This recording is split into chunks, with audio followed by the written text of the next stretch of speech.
গত ভিডিওতে আপনাদেরকে দেখিয়েছিলাম গাজরের আনবক্সিং। আজকে আপনাদেরকে দেখাবো মূলার আনবক্সিং। যেহেতু গাজরের আনবক্সিংটা দেখে অনেকেই খুব আনন্দ পেয়েছে, সেই হিসাবে আজকেও আশা করছি আপনারা নতুন কিছু দেখবেন।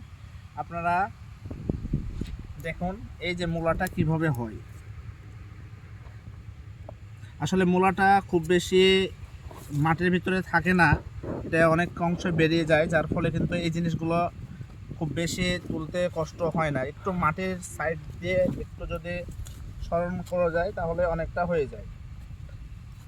এই যে এখন মোটামুটি হয়ে গেছে, এখন এই গোড়াটা ধরে একটু আপনাদেরকে এই যে বিসমিল্লাহ বলে এই যে একদম টাটকা মূলা, এটা একটু ফাটলে দেখতে পাচ্ছেন, একদম টাটকা মূলা।